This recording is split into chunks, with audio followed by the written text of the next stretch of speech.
বাংলাদেশের চ্যাম্পিয়ন্স ট্রফির 15 সদস্যের দল ঘোষণা করা হয়েছে এবং যেই দলটা আমি আনুষ্ঠানিকভাবে ঘোষণা 24 ঘন্টা আগে প্রেডিক্ট করেছিলাম এবং যতটুকু খোঁজ খবর পেয়েছিলাম যে এই দলটাই হয়তো সিলেকশন প্যানেল বাংলাদেশ ক্রিকেট বোর্ডে জমা দিতে যাচ্ছেন এবং সেই দলটা আমি যে দলের কথা বলেছি সেই 15 সদস্যের দল 100% মিলে গেছে। লিটন কুমার দাসের থাকা না থাকা নিয়ে যে আলোচনা ছিল সেই আলোচনাকে একপাশে রেখে আলোচনা করতে চাই বাংলাদেশের চ্যাম্পিয়ন্স ট্রফির 15 সদস্যের দলে আমার ফেভারিট দুজন ক্রিকেটারকে নিয়ে, যেই দুজন ক্রিকেটারকে রাখা যেত, যেই দুজন ক্রিকেটারের একজনও সেই দলে নেই, যেই দুজন ক্রিকেটারকে রাখা যেত। এই আলোচনা যখন করছি ঠিক তখন অনেকে ভ্রু কুচকাচ্ছেন যে আসলে কোথায় তারা পারফরমেন্স করেছে, কার জায়গায় তাদের খেলানো হবে, সেটারও সমাধান আমি আমার এই ডিসকাশনে দিতে চাই। আমার প্রথম ফেভারিট ক্রিকেটার যিনি, তিনি হচ্ছেন সাব্বির রহমান রুম্মান। আপনারা বলতে পারেন যে বিপিএল এ খেলেছে, 2টা ম্যাচে রান করেছে, এমন কি করে ফেলেছে যে জাতীয় দলে, তাও চ্যাম্পিয়ন্স ট্রফি, আইসিসি ইভেন্টে তাকে সুযোগ দিতে হবে। খুব ভ্যালিড কোয়েশ্চেন। আপনারা কি একটা ব্যাপার একটু রিকল করতে পারেন? এখন থেকে 6 বছর আগে বাংলাদেশ যখন 2019 বিশ্বকাপে খেললো, সেই 19 বিশ্বকাপে সাব্বিরকে দলে ঢুকানোর জন্য গো ধরেছিলেন তখনকার ক্যাপ্টেন মাশরাফি বিন মুর্তজা। শেষ পর্যন্ত সবকিছু মাশরাফির এগেনস্টে ছিল, বাট মাশরাফি অনমনীয় ছিলেন একটা ব্যাপারে, হি needs Sabbir in the team. Sabbir খেলেছিলেন এবং সেখানে খেলতে গিয়ে তিনি 2টা ম্যাচে খেলার সুযোগ পেয়েছিলেন, যার একটাতে আবার আমরা বলতে পারি খুব ভালো স্কোর করেছিলেন। সাব্বির রহমান রুম্মান সবশেষ যে 3টা ওয়ানডে খেলেছেন, তার থার্ড ওয়ানডে যেটা, সেটাতে তার রান হচ্ছে 60। সাব্বিরের ওয়ানডেতে স্ট্রাইক রেট 90+ এবং সাব্বিরের সবচেয়ে পজিটিভ দিক যেটা, মানে কেন আমি আসলে সাব্বিরকে নিতে বলছি, সামটাইমস না আপনাকে একটু জুয়া খেলতে হয়, একটু গেমলিং করতে হয়। যে ধরনের ফরম্যাটে বাংলাদেশ দল বা যে ধরনের ফরম্যাটে সিলেকশন প্যানেল যায়, সেটার বাইরে গিয়ে আউট অফ দ্য বক্স যদি চিন্তা করা যায় যে আমি আউট অফ দ্য বক্স গিয়ে আমি একটা প্যাকেজ নিয়ে যেতে চাই, এটা আমি ধরেই নিলাম আমার লস্ট প্রজেক্ট। কিন্তু যদি ক্লিক করে যায় তাহলে ধরো তক্তা মারো প্যাড। আমার কাছে মনে হয় যে Sabbir could be a good project. দারুণ ছন্দে রয়েছেন এবং অনেকটা আউট অফ এভরিহোয়ার।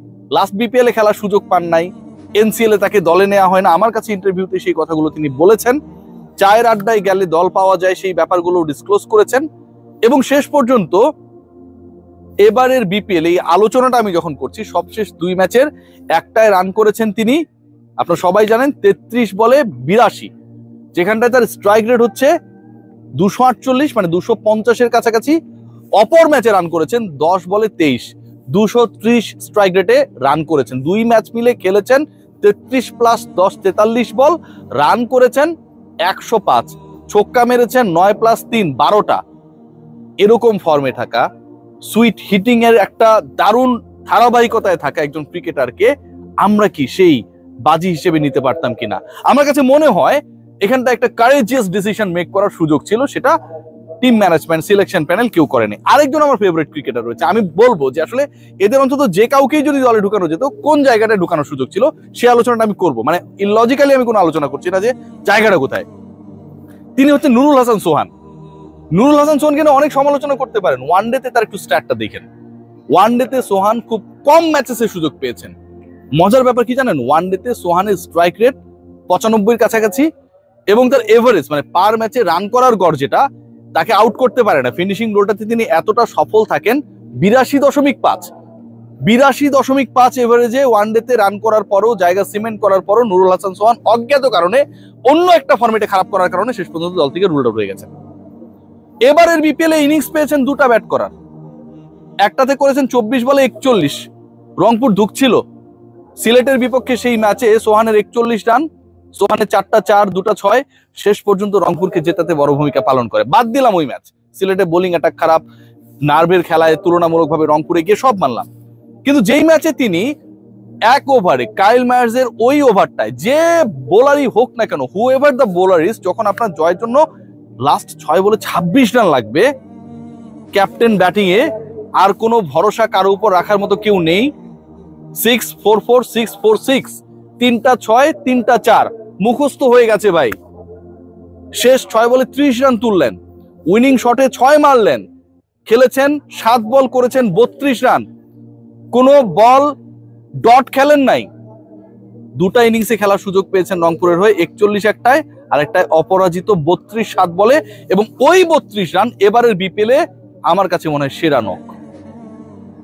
যেই ক্রিকেটার ছন্দে রয়েছেন তাকে আপনি আরো একটা কারণে দলভুক্ত করতে পারেন। You are thinking about a better wicket keeper batter, right? Sohan কি সেই জায়গায় একটা অপশন হতে পারতো কি না? লিটন কুমার দাসকে নিয়ে আলোচনা হচ্ছে, এনামুল হক বিজয়কে নিয়ে আলোচনা হচ্ছে, কেন জানেন? রাইট হ্যান্ডার ব্যাটার, এ কারণে। এবং ওই রাইট হ্যান্ডার ব্যাটার একই সাথে কিপিংটাও করতে পারেন। সো সোহানকে নিয়ে আলোচনা হওয়াটা কি অমূলক? ফর্মে রয়েছেন বেস্ট কিপার অফ বাংলাদেশ, এবং যেভাবে খেলছেন একটা ইনিংস এভাবে খেলতে পারলেই তো অনেক কিছু হয়ে যেতে পারত। সাব্বির এবং সোহানকে আপনারা কোথায় নিবেন, অথবা দুজনের একজনকে পিক করলে আমরা কোথায় নিব? দিস ইজ দ্য ডিসকাশন মানে রাইট নাও। এবং ওই ডিসকাশনটা করতে গিয়ে আমার কাছে মনে হয় যে সবচেয়ে বড় প্রশ্ন জায়গাটা কোথায়। বাংলাদেশ দলের এই মুহূর্তে সবচেয়ে বড় প্রশ্ন জায়গা কোথার থেকে বড়, বাংলাদেশ দলের প্রথম 4 জন ব্যাটসম্যান, যেটা একটা অমূলক আলোচনা, সবাই বাহাতি। প্রথমত 11-এর প্রথম 4 জন ব্যাটসম্যান কিন্তু বাহাতি না। 11-এ কেন প্রথম 4 জন ব্যাটসম্যান বাহাতি না? 2 জন ওপেনার, তানজিদ হাসান তামিম, সৌম্য সরকার বাহাতি মানলাম, নাম্বার 3 শান্ত বাহাতি মানলাম, নাম্বার 4 যিনি খেলবেন তিনি কি পারভেজ হোসেন ইমন? পারভেজ হোসেন ইমন তো ব্যাকআপ ওপেনার ভাই, 3 ওপেনারে খেলবে 2 জন, তার মানে 2 জন বাহাতি ওখানটায়। 3 নম্বরে শান্ত বাহাতি, 4 নম্বরে তুমি ডানাতি।